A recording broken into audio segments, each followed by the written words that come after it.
Galéir seo sampla ag míú conas an terma generalta, an nth terma, de seiceamh chearnach a fháil. So an nth terma de seiceamh chearnach a brúamach. Tá seiceamh againn, so lista termí, so 3, 8, 15, 24 agus 35 atá gin an seo. Scríb mé amach arís an seo é. Just an scoil níos mó spás agam. Agus tá mé géirig Tn a fháil an nth terma. So tá sé déanta amach agam an seo, tásúla gom go déine sé cíal. So feic méid ar an difriocht, an cé difriocht is an figúirí. So idir 3 agus 8 tá 5, idir 8 agus 15 tá 7, mód 7.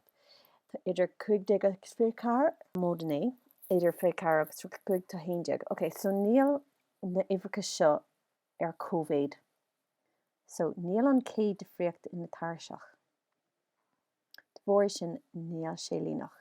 So cad is brúile níl sé líonach? Well, má tharraingní mar graf ag taspóint sé 3, 8, 24, 15, 24, 35 agus a 1, 2, 3, 4, 5 an seo, ní bheadh sé ag taspóint lína dúin.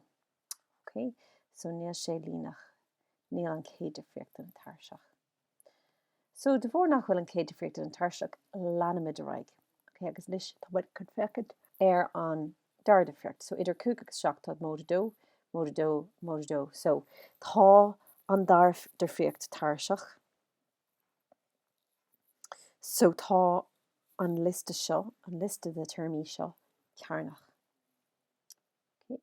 So, cad déanamid as sin. Tá sé chearnach tá éis an céad agus an dar difriocht a fháil. So sé an dar difriocht mód 2 an seo. So reinimid é sin ar 2, I gcónaí rein ar 2, agus an sin, so an ifre former, which was 2, rein é sin ar 2, agus maint tú hain. Hain in cearnatha sin in cearnatha. So tá Tn carmla in cearnatha, tá hain carmla hain. So hain cearnatha is hain, 2 cearnatha is 4, 3 cearnatha is 9, 4 cearnatha is 16, 5 cearnatha is 25. Níl sé sin carmla 3, 8, 15, 24 agus 35. Ok, so níl sé sin I gceart. So sin é or 3 le hain, níl sé I gceart.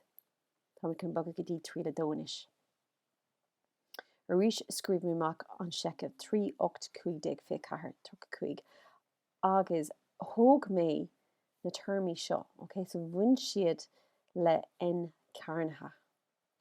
Ok, so an hain 4, 9, 16, 25, thóg mé iad agus chuirmíonn seo iad, agus bhain mé é ón seiceamh é hain. Agus fuair mé, ok, well bhí an difriocht 2, 4, 6, 8, 10. So, cámad rud difriúla dhéanamh leis. So in samplaí eile a bhí á dhéanamh againn.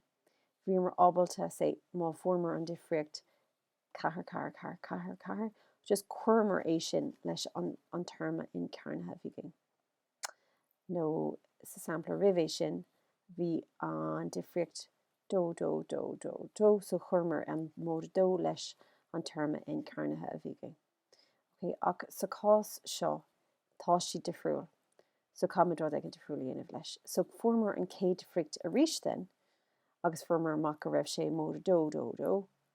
Is féidir leat é sin eáil 2 go dtí 4 is 2, 4 go dtí 6 is 2, 6 go dtí 8 sin 2, 8 go dtí 10, tógann sé 2 comá. So is féidir eáil gur seiceamh líonach é an difriocht é sin. Okay? Is seiceamh líonach é sin. So cad a cuirmid le n cearnatha ach an seiceamh líonach seo. So buineann sé sin le 2 n má fecinn, má smaoiníonn tú rás ar conas is féidir leat seiceamh líonach a scríobh fine tú an cé difriocht agus áiríonn tú é sin fá n.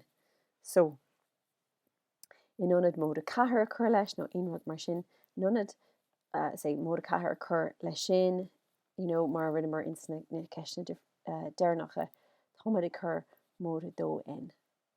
Lo. Okay? So, sin an rud atá in asnamh ó gach terma an seo. So chuirmid n cearnatha mód a 2 n agus bheith cad a fáimid a fáin tú 3, 8, 15, 24 agus leann sé raig. Tn chom le n cearnatha mód a 2 n agus sin é.